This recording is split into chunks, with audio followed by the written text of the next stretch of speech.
Okie dokie, everybody. Welcome back to Inside the Oval. We're on episode 5 now. As always, it's me and Jeremy Taiwo here to give you awesome news. Is it really episode 5? Yeah, it's episode 5. That's crazy. Yeah, it just keeps going.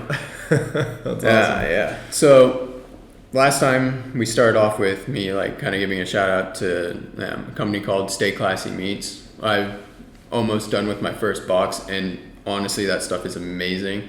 The meat tastes completely different than what I'm used to meat tasting like, and you realize that's how it should taste because it's right from the butchers or right from the farm, and it's just kind of just amazing how much different and how much better it tastes and how much better you feel kind of the next day.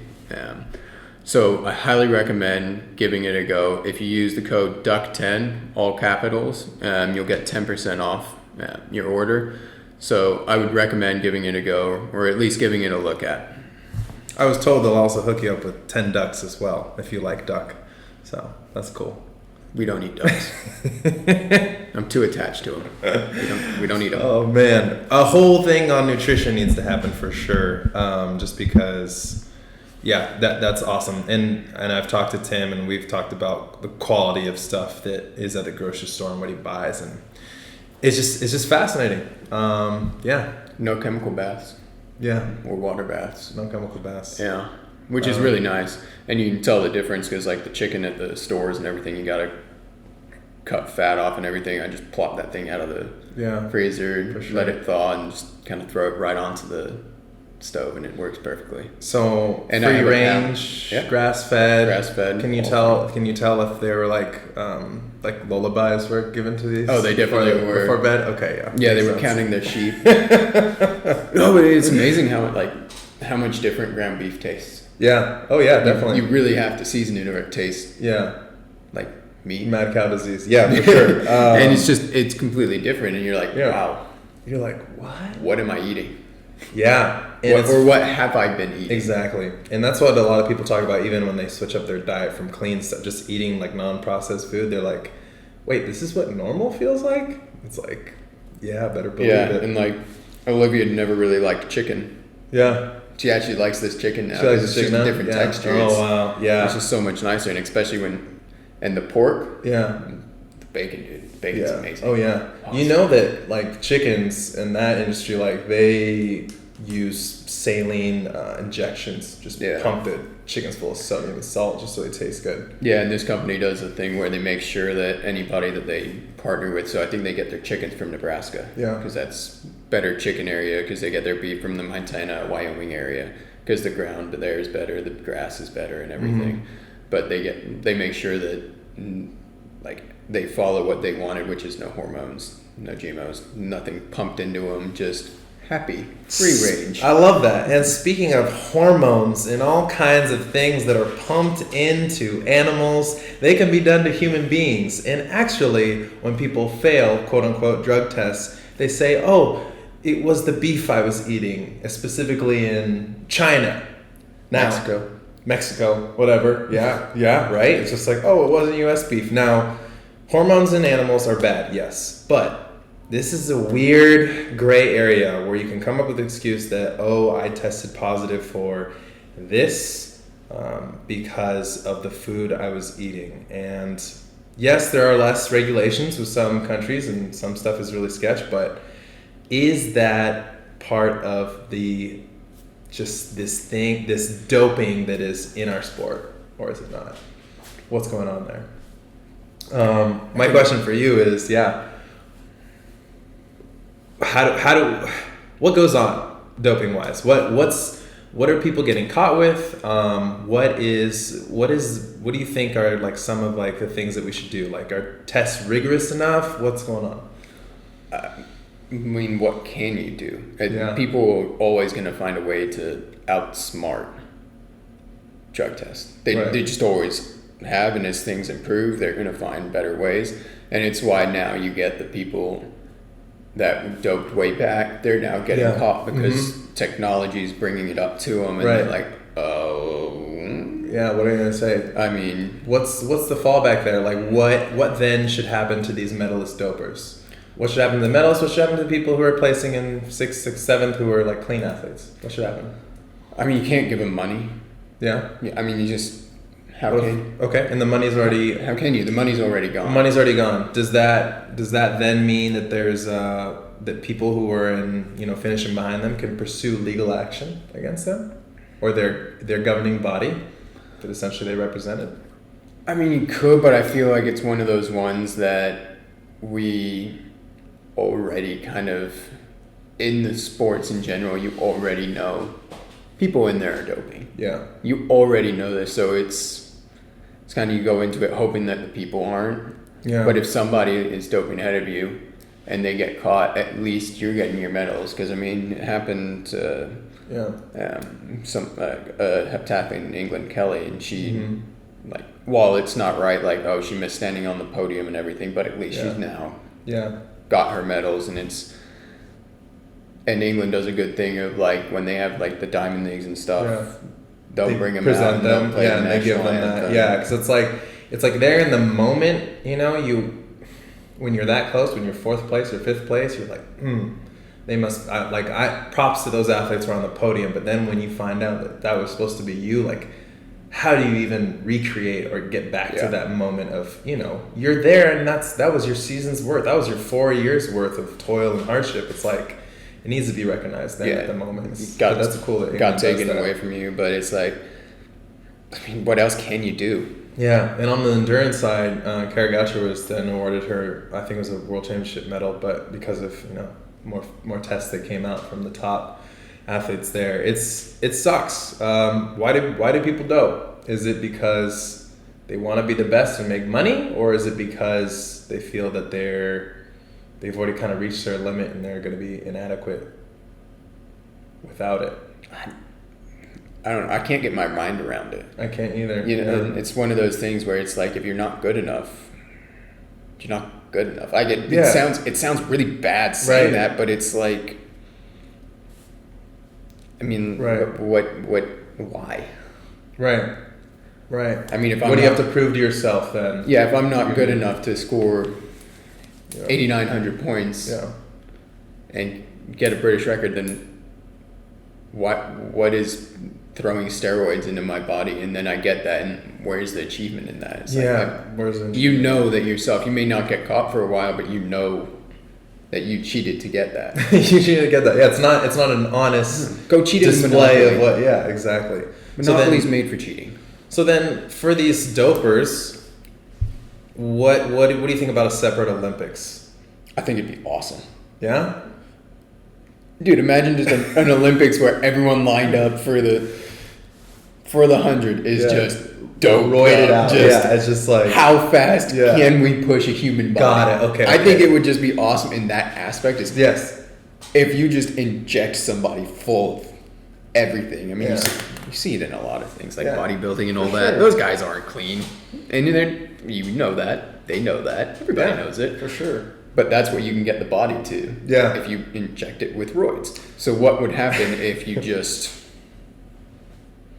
did it to a human and see how fast they can run? See, I feel like a little bit of your American upbringing is coming in, because people go to NASCAR, people come to track meets, they just want to see things go fast. I just want to go. I just want to go fast. I just want to go fast. I want to go fast. Yeah, and that's part of the thing. It's like, yes, there's a long lost thing. I don't know if anyone's talks about it anymore. It's called integrity. But what's that? Push that to the side. People just want to see performance. People want to see cool stuff. People want to see stuff that makes them go, wow. And I think that's what leads to some people doping. Exactly. And people go, wow, when they see you compete. Exactly. And there's the cry for performance, and it's that much of a pull and push that people are like, wow, maybe I need to get that up there to aid it.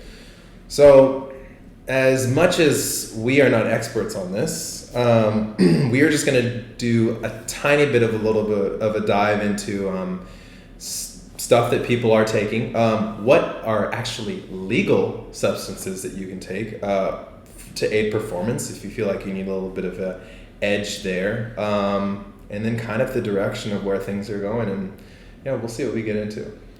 Who knows? I know nothing about this one. This is Jeremy's episode, so anything could come up in here. And let me just be frank here. researching this, and watching some documentaries and movies, I just get depressed because at the end of the day, I honestly have no idea who to believe anymore, except for myself. Because I know what I eat, you know? I know what is being consumed into the body. My body. But then it's just also like, it's one of those things where it's just, we don't want to claim to be experts in anything, we don't want to recommend anything, but this is just what it is. So, without further ado, legal substances that actually aid performance. Let's start off with the most basic one that everyone wakes up and has. It is considered the most abused stimulant in the world. No, I'm just kidding. It is caffeine. It is that dark roast mocha Java chip. It's caffeine. I love it. A lot of people. Yeah, you love it? I love it. And you've used it, yeah? Yeah. A lot. I definitely use it too. I've experimented with having the quick cup of coffee in that nice 50-minute window before it will kick in when your event starts. And I've also done like the slower, like a tea throughout the day just to see how that works. I've done everything. You've done everything. Except for coffee. I don't like, I'm not a coffee person, but no, I've tried everything from caffeine pills, caffeine tablets, the chewable caffeine tablets, energy drinks, energy shots like 5 Hour Energy, which is what I actually currently use when I compete. Oh, really? Okay. Yeah, just because.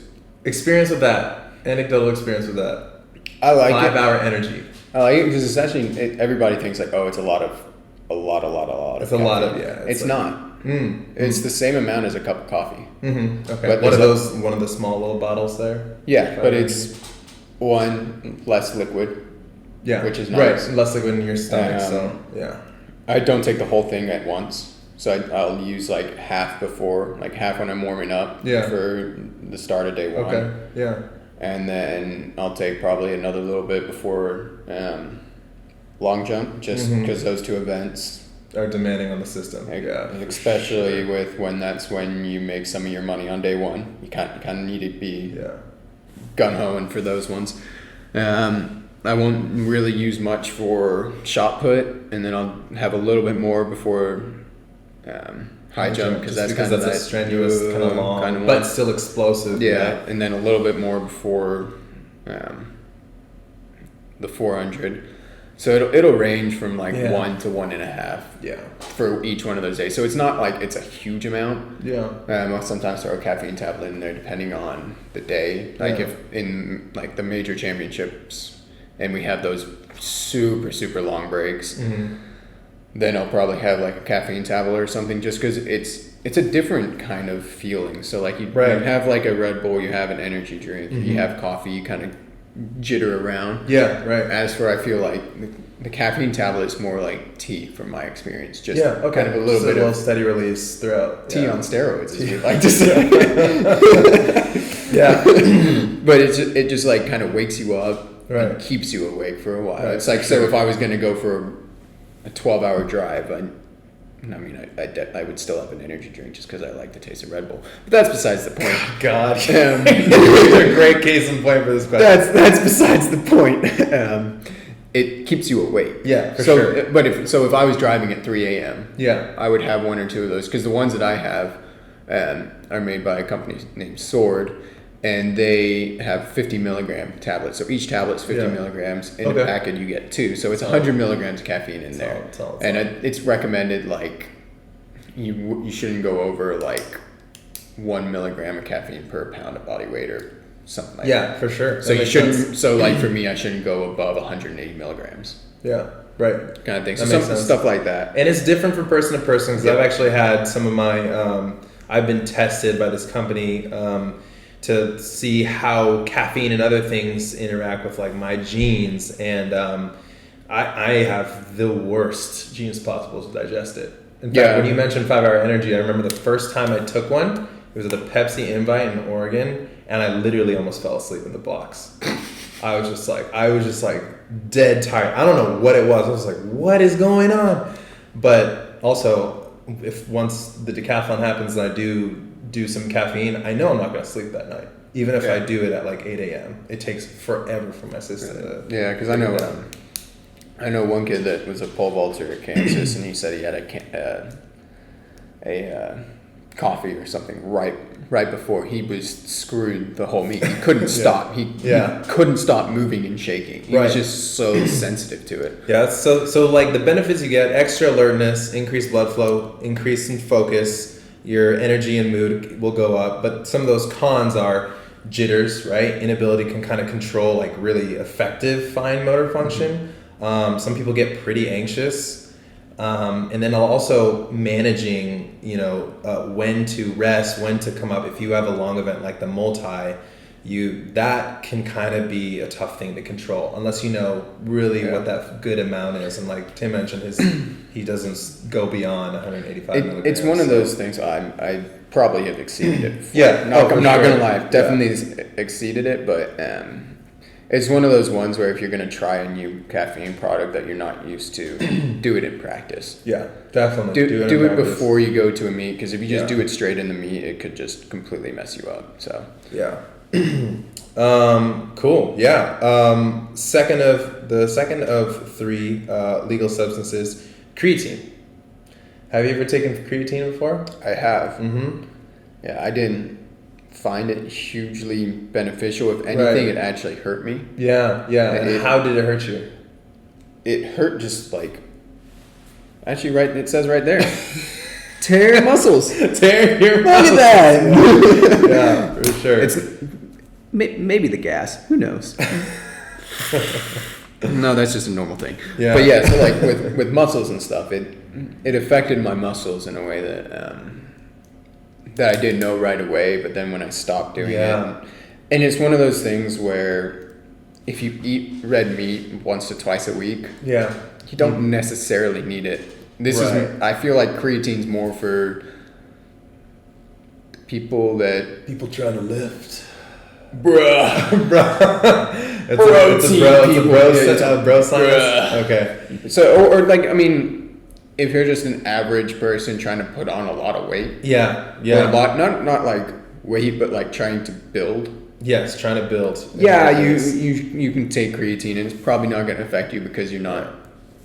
But if you're like a vegetarian or something, it's probably a good thing to look at because you get creatine from red meat. Yeah, and essentially creatine is a substance that's naturally occurring and naturally created in our system, in our cells, but it essentially helps increase the production of energy and ATP and these molecules that help you actually do work in your body do work. So when you were taking creatine, did you do the bulk method of creatine like a bunch, or did you do something like when I was instructed, when I got done at the training center, my coach was like, I'd like you to take 5 milligrams of creatine just every day, like not bulking, but just like so just a little bit of like. Yeah, no, I never did like the whole bulking thing with it. I would I used a company that we were told was a good one in Kentucky. So we had a physician that came in that was really good with all this stuff. It was called Clean, I believe. Mm-hmm. Like literally just Clean. That's a good name to have on your.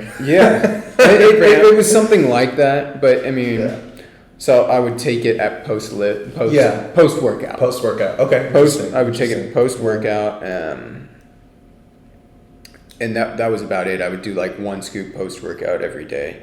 Yeah. Because it was one of those things where it was like, oh, it could help you, blah, blah, blah, or not. Like people were saying, oh, you should take it because you'll get stronger and stuff like that. Yeah. Yeah, so people told me that it would help. Yeah. Or you should take it. It's not going to hurt you, blah, blah, blah, stuff like that. So I think I was a sophomore. Yeah. And I got a little bit bigger. And it's an interesting thing. Hurt. Yeah, it hurts, right. And that was my experience too. I tried it for like a few months at the training center. I was just like, this is not for me. One, because and they'll say it may cause dehydration. For me, I did feel like I don't already have the best like hydration and water intake. So what it does affect your fluid balance within your system. So people think they're getting big, but actually it's how their muscles are holding on to water differently. So that's one of them. So some of the cons there, but yeah, it's just once again, we're not recommending anything, but if you do try these things, make sure you talk with someone who knows what they're doing. You make sure it's a clean one. Yeah. Just don't Don't get it at GNC. And anything. Look, anything you get at GNC. Be wary of it because they don't always put everything on the label. Yeah, for sure. That one is for sure. Like they don't always put it on the label, so just be wary of that. Yeah. Don't take stuff that's called C4. Yeah. That's or Jack 3D. Yeah, there's some athletes at UW when I was there taking that, and they were like, "No, that's a big no-no. That has like tons of substances in it." Anyway. Last but not least, sodium bicarbonate. Not really known to a lot of people. It's actually weird. It's an additive in a lot of American chips. I don't know if it is anywhere else in the countries, but we don't care about nutrition nor the health of our people, so we throw that in there. Essentially, it's an alkaline salt made up of sodium bicarbonate ions. So when you're creating energy in the anaerobic pathways, you get this thing we like to visit every Monday and Friday called lactic acid. I think you had a run-in with that today. I had the worst run-in with it. The lactic acid took over my brain and told me just to never come back to the track. It was that bad. Tells me that every Monday and Friday. Yeah, guess what? Every Monday and Friday. So I'm still there every Monday and Friday. So essentially, your muscles operate at the optimal pH scale of 7, and too much of that lactic acid decreases the muscle cells, so they go below that pH into that acidic state. And what sodium bicarbonate does, and since it's alkaline, helps clear that acid out of the muscle cells and helps it to restore an optimal pH. So it may increase performance and may decrease your fatigue. But if nobody can see this, but in his cons area, he wrote diarrhea and vomiting. Yeah, there is some big trade-offs for that. I don't want that. I already vomit every Monday and Friday. Mm-hmm. Yeah. I don't need extra. Yeah. So is this just like baking soda and water kind of thing? Essentially, yeah. People put a little bit of baking soda in their water. And some people do that, some people don't. What do you think? It just doesn't... Does it actually work? I don't think so. I don't know. I know... Dude, I've seen this one guy. He was... I roomed with him in college and stuff like that. And he would just throw anything and everything down him that he thinks would be beneficial. Apple cider vinegar right before bed.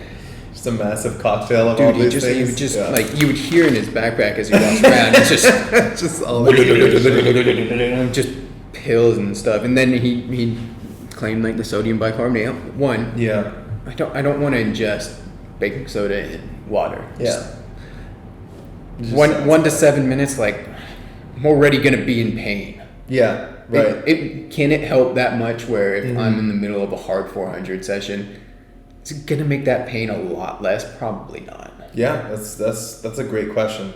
And Probably not. And that's on this, but that's the thing. Your pain is incumbent on your body saying there is too much of an acidic state in my system. We're not getting enough oxygen to keep firing my muscles. Now, if your body doesn't crave and need as much oxygen as you're demanding on it because you're able to move that lactic acid out, would you be in the same amount of pain? That's the thing. Yeah. So that might be the tell-all, with how it is working or not. I'll tell you what, I didn't see any advantage when I watched this. Yeah.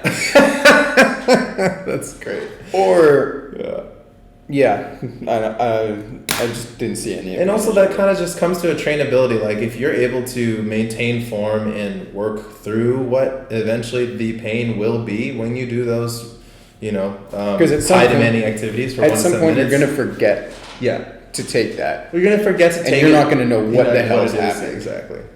In the middle of a workout. So it's like, I prefer just to be used to not using it. So I think we are 1 for 3 in terms of recommending these 3 legal things. I think you said caffeine is what you do. Caffeine's, sure. I feel like if you can accept it, if your body doesn't overload, for sure, it definitely gives you an advantage. Yeah, for sure. Okay. 100% for sure. Okay. Especially for early morning, late night ones. Yes, for sure. Because it's just a nice, easy kick away. If you can do it. Creatine, 50-50. Some people it works, some people it doesn't. Yeah. And so just sodium bicarbonate. You think it's a hoax. It's whatever. So, what are the cheats using? We just didn't want to get too much into detail here. We just want to go over the basic things that we find in our sport, what people are getting banned for. Anabolic steroids. This helps produce muscle growth. Roid rage. What a lot of sprinters, particularly our fastest sprinter right now, has been caught with. EPO. What? Who? Do we need to mention names? No, it's okay. Are you sure? EPO. Erythropoietin. I don't know if that's how you pronounce the actual thing. Essentially, it's secreted by the kidney in response to cellular hypoxia, and it stimulates red blood cell production in the bone marrow. This is big because if you're doing endurance workouts like cycling or running, is that just blood doping? That is blood doping. That is what it is. EPO. It's almost basically where you take your blood out, cycle it through oxygen, and zip it back into you. Lance Armstrong. Blood doping. Yeah, but no, if you're taking this though, you're producing more red blood cells. What they do, so what Lance was doing was his in between the days, he was getting like a fucking, excuse my French, a blood transfusion. But it was his own blood. It was his own blood. His own blood. Which was already doped up because it had more red blood cells. It was just fresh and it hadn't been in his body. Yeah. It was just like, oh, let me take all this blood that I haven't even used for the past couple weeks, and then, get rid of all So this. if somebody goes up to you and says, we're going to take some of your blood, and then that night you go to a sketchy motel and tries to give you that blood black, just say no. Yeah. The third one is HGH, human growth hormone, naturally occurring in humans, but it's a peptide hormone that stimulates growth, cell reproduction, and regeneration. Do they throw that into animals that we eat? Yes. Sometimes they do that if they want to get more muscle. It's just bulks things up. Yeah. It's like a common. It's not just testosterone. It's all like the hormones. So you get like a full scale thing. I don't know too much of the details. With that. You could get for just by eating something, possibly. Or is it? Or if they pump it into an animal, would it just be too minuscule? Yeah, I think it would be too. I don't know the specifics of that. I feel like the animal would use all those for its functions, and then eating the meat of that animal. I think by then it's already used. Pretty cool to see an animal just hyped up on HGH to see how massive it would get. Yeah. Not that we're ever going to do that, or actually really want to see it, but I think we need to keep Mr. Duckworth out of laboratories because he will be experimenting on humans and animals as much as he can. No, not on animals. I like animals. Make it bigger. Just humans. Just humans. Just okay. humans. Last but not least, I don't want PETA coming after me. Yeah, no, you don't. No. Diuretics. So they're just masking agents that people will take, and essentially it's just helping you flush your system, helping your pee be less concentrated. That way, it can help you mask whatever is in your pee for those testing. It's like would that make? You may not know the answer to this one, but would that make your specimen, as they like to call it, when you're giving it, would that make it too hydrated, so that way you'd have to wait to give another sample, or? Because if you don't know when you're taking when you're taking a drug test, if you're too hydrated, you have to wait to give another sample because they can't get a clean result out of it. Yeah. And clear. Yeah. So it could be that, just to increase your waiting time. If you're on those, then it's like, dang, we're gonna have to come back the next day and test them. It's like, oh, this sample's still. And this is something I have no idea about. Yeah. I thought initially it was like, oh, you take this when testing shows up, and you're just like, hold on, let me go to the bathroom real quick.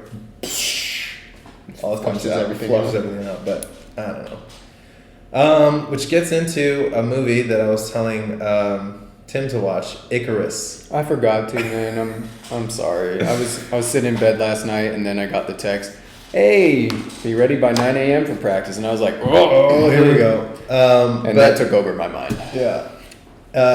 At the end of the day, I just feel like this is a good resource. I am going to watch what's going on in the sport. Yeah. I am going to watch it. It's a fun documentary. It's on Netflix.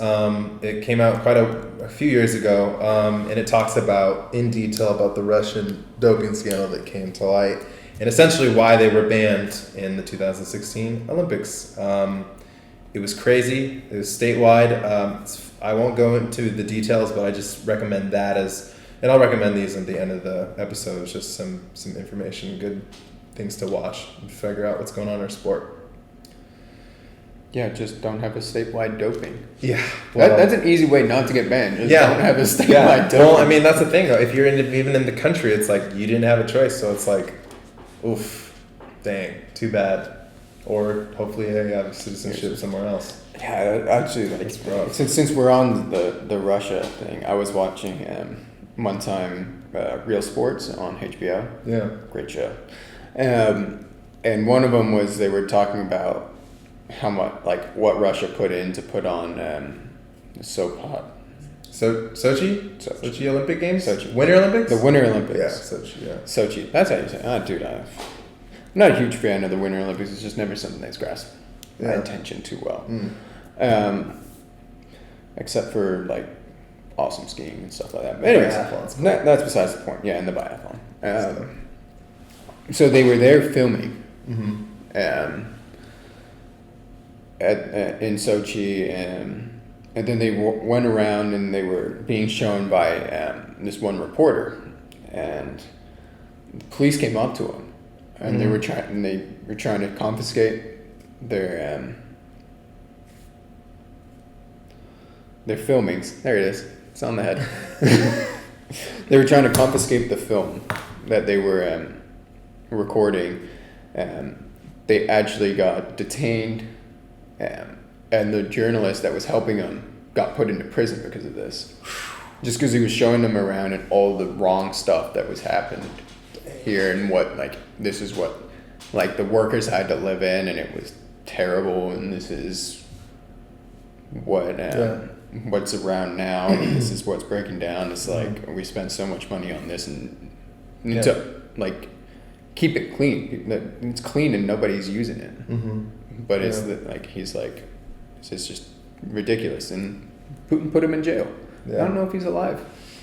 I'm surprised he was in jail, because when you get to watch Icarus, you're just like, oh, yep, that makes sense. That's more of a... Again, this was for like the month or so. Yeah. They probably kept him in jail. Okay, yeah. While they were sorting everything out with the HBO and all that. Yeah. And then probably once all that was gone, they offed him. Yeah. Sadly, that's the way of things, the way of sport. Just be careful of Russia. Be careful, when you go there, And then the fun part, which I asked him at the end of last episode, what he thought about if someone came up to him and said, "Hey, we're gonna take your poop, study your gut bacteria, then we're gonna potentially introduce some gut bacteria into you. And I think this gut bacteria could help you become a better athlete." It's really cool because it actually helps you produce more growth hormone and more testosterone, and this gut bacteria even will let you need to eat less food in order to get to, like, still maintain your body size and strength. But you're eating your poop. No, you're not eating your poop. You just eat this in like a yogurt or something. It sounds like you're eating your poop in yogurt. Anyway, he said he wouldn't do this. So that is what leads into this is as of 2012. Just because you're in a shady territory there, bro. Yeah, you are, because you're like, I guess if the result is I'm getting more of this when I wouldn't naturally have it occurring wise, I would be doping. And what if it's just masking something that then later on in the future technology catches up to you and they're like, exactly. Dope it. So the introduction of gene doping is potentially something here along with bacteria. So what they've found is scientists have found that this is potentially where sport is heading. So that's why I'm just like getting very disheartened, and it's like I don't know what to believe anymore, because they're finding that like a study came out with rats, and they were injecting IGF-1, which codes for like protein insulin growth factor. Yeah. Just sounds illegal. It's from the name, IGF-1. Yeah, it's this substance, and they're injecting it with a virus into the limbs of these mice, and they found that it triggered the production of 10 times more protein than normal in muscles. These mice were then ran on the wheel, and these things outworked their control group counterparts by like 3, 4, 5 times the amount of length that they could run for, strength, all this crazy stuff. All right, so then it comes into the question. They were able to limit female testosterone in certain events with Kessler Semenya. How do you know what a regular body produces in protein and stuff like that? Yeah. To then get a point where this is the cutoff rate. Yeah. You can't go above this. Do you think that's going to start becoming a thing? Because they're going to have to figure out where is that cutoff? Those have to be. That's a great question. But then what happens if you just naturally have more than that? Exactly. That's a great question. And that is sadly the case why some people naturally have that and are not allowed to compete. They're setting a range.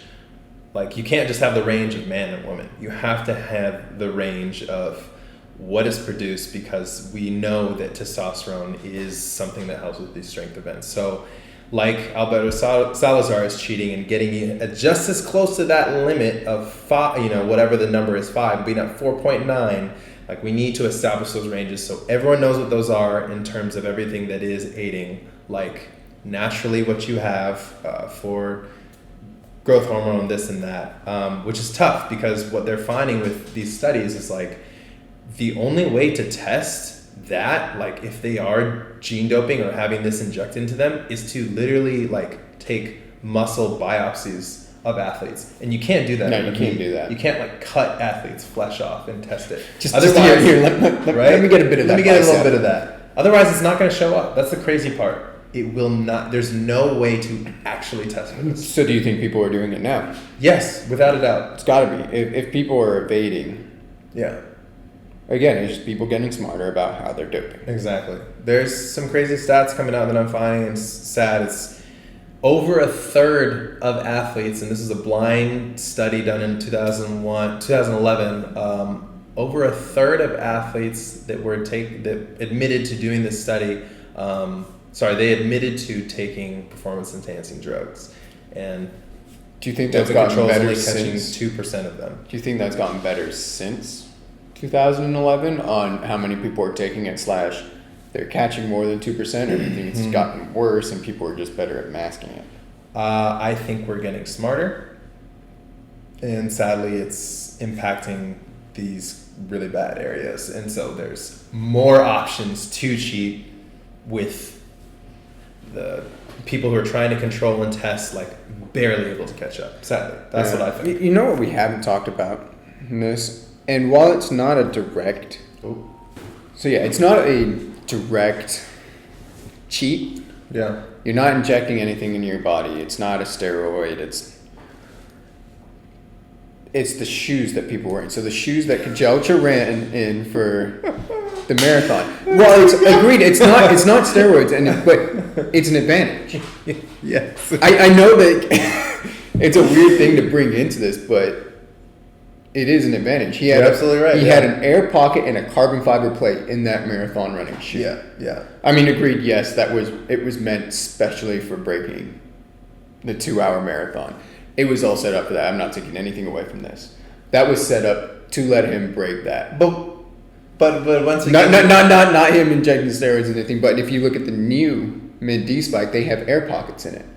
Yeah, and it just throws you forward from. But I want to get back to why you said. Granted, it was for him to break that time. Like, that still gets to the question: is like, should he be wearing those shoes? Yeah, if it's to break the time, it's like, yeah, but that's still cheating. Like, what do you proving to yourself? Could he have done it without the shoe assist? Yes. Yes? Okay. All right. I think he could have, because, he ran 2 hours and a minute or something, or 2 hours and 30 seconds running in the Vaporfly. Running the 4% or whatever. Exactly. So, he would have broken it regardless, but should this shoe be given into like an Olympic marathon, stuff like that? Like, if you look at the marathons and like the jump Nike's made in like shoes, they're almost winning everything. Yeah. All the big marathons you see, it's always Nike. this could just be that the Nike athletes are the best, but the shoes play a big role in something like a marathon.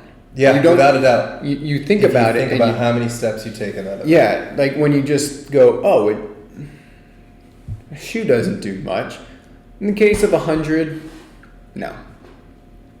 Once you get up to that like 15 and above, it does help a little bit. Yeah. Not so much it does help a little bit in the 15 and like the 5K and stuff, but when you get into the real high races, where it's a lot of and like they've said steps. like some of the Nike Vaporfly 4%, their ad was it'll save you 4% energy each step. Crazy. 4% adds up. That adds up really quickly. Over 2 hours? That adds up so quickly. What's 4% of 26.2 miles? I don't know, man. I don't do that. I play track. 10% is 2.6, so half of that, 1.3-ish, 1.3 miles. Let's just take that out of the marathon. You're going to run a little faster if that was the case. So it's like... That was really bad math. Everyone don't quote me on that. Get your calculators out. Check it. So speaking of which, there's another thing that relates back to endurance and this kind of thing. A endurance bacteria. It's called Veillonella. So ultramarathoners, Olympic trial rowers, researchers got similar results, higher levels of this particular gut bacteria after endurance competition. So they found that intense physical activity, stool samples of these athletes had higher levels of every bacterial gene involved in breaking down lactate to proportionate. So this is what they're finding when they kind of analyze and study what is going on with these athletes who are able to perform for such a long time and over that. What they found is they then boosted, or they gave this to rodents, and it boosted their endurance on treadmill. And so the crazy thing is, in addition to that, the investigators were seeing that lactate can cross from the blood into the gut, where this thing might act as like a sponge for what's going on. So I don't have that. I know you don't have that at all. No. But there's some people who do. And there's a book later on that I'd like to recommend called The Sports Gene that talks about this and how there's specific bacteria that's more commonly found in like less than 1% of the population. And guess where that population is? They're in the Horn of Africa, and they're typically the people that dominate distance. There's a bacteria that helps break this down more, and this is one of them. So And that would just purely come from their ancestors. It's just exactly. Just so that is a natural thing. It's just a natural advantage. Exactly. It's just like somehow there's a natural advantage of like the States and Jamaica and stuff like that just being faster. Right, exactly, right. Natural advantage there. Now that's interesting you say that, because there was a microbiome gut scientist who was a cyclist, and she realized that the genetic advantage that the lead cyclist of her group had was just far superior to everyone else in their group of 6. So she was curious. She said, "Hey, can I have your stool sample? I want to do some scientific discovery." And she essentially did a fecal transplant of the lead's gut bacteria, but she did notice, like after she totally destroyed all her bacteria and she had a new one and it cultivated, she found that her times were dropping. She was getting faster. Recovery was insane. It was just, she was like, it wasn't me. So this stuff is actually out there. Is that illegal? Who knows? I think it's ballsy taking someone's poop and putting it in yourself like that. It's just like, whoa. Bro, how'd you get so fast? Yeah. Poop transplant, man. Right? And that's might be what people are going to be after. Like, people are like, oh, let's get your kid into swimming. It's like, okay, how much is it for Michael Phelps' poop? Well, we got to have it. That's how we're going to start this off. So we don't know where it's going to be. We don't know if people missing tests are they're trying to mask some of these things. But really, we want to tell people out there, be smart, be safe. Know what you're putting in what you're putting in your body. If you are if there's anything suspect at all, just eat a balanced diet with food. Don't take stimulants. It's better to be as clean as possible than stuffing yourself with supplements. It's just like protein powder. You can't physically break down more than 20 grams of protein in a sitting. This is why you need to talk to So Todd about that. Protein synthesis says you cannot get more than that, but there's other functions of protein that are involved if it's more than 20 grams. yeah, but to be honest, if you finish a workout and you need a protein shake, have a protein shake. Yeah. But if you get enough protein, say you eat eggs in the morning, meat in the afternoon, and meat at lunch, at dinner, you're getting enough protein for the day. You know what I mean? Like, depending on your workout, yeah. Unless you're trying to absolutely bulk. But for the most part, you can't really necessarily digest more than. And this is coming from like our physician at our university. Yeah, for sure. Not to mention, supplements are expensive. Yeah, exactly. And on supplements, please look out for NSF. If it's NSF certified, that means it's tested and it's safe. We don't want to say like that is a blanket overall yes solution, go with it, but that is a good measure of it being tested for quality, tested for impurities. There's a lot of websites out there that you can use to check stuff. So global and then DRO.com. That's for medications, because a lot of the medications you take, some are banned, some aren't. So especially like cold medicine and stuff like that, you have to be very careful of. Very careful with that. So TVs. that's one to look at. And then if you went onto the USADA website, they'll have stuff for supplements. There's sites out there that give you what supplements are safe to take. Yeah, and they try to limit that as much as possible because they don't want to be, or whatever. They have it. It's just checking for stuff like that when you're going. Don't go to GNCs, stuff like that. Just really research. If you're going to put something in your body, really research it. Yes. Don't just go there. Oh, look, here's 4 pounds of protein for $30. Exactly. Now, I mean, like Costco does, like muscle milk and that. That's fine. Yeah.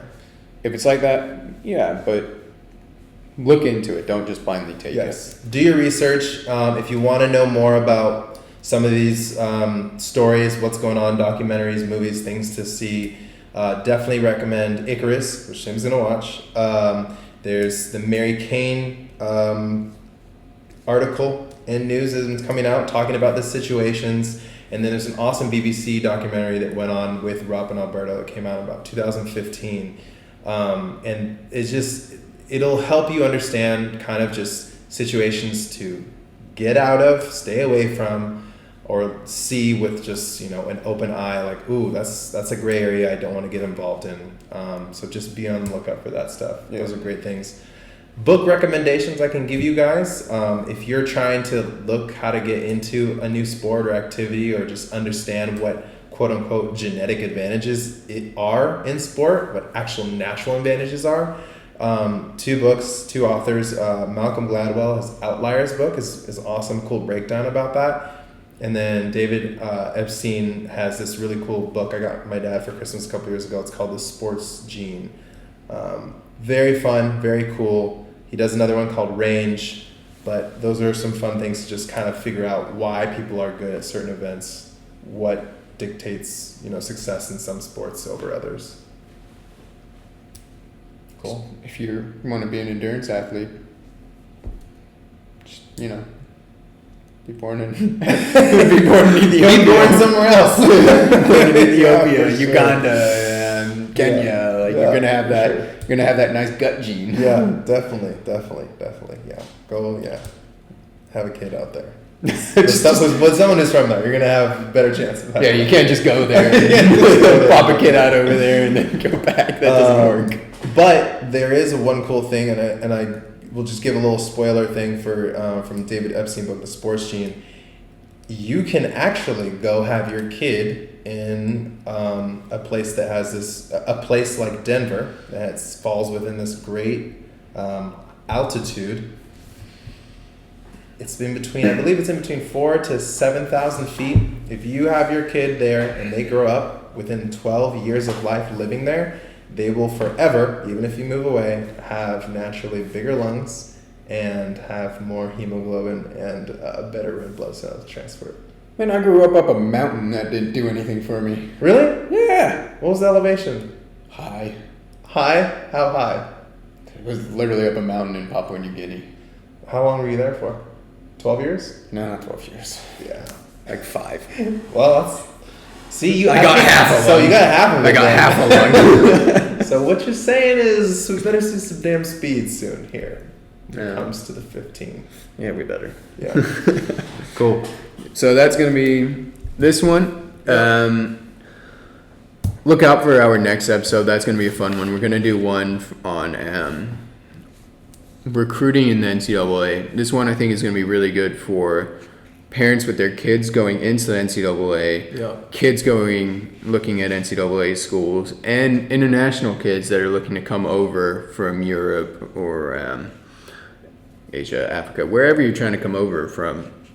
We think it'll be a really good episode for you guys to listen to, because we're going to go into like our experiences, what we see now that we've been through it all, and all that. So just pay attention for that one. It'll be a good one.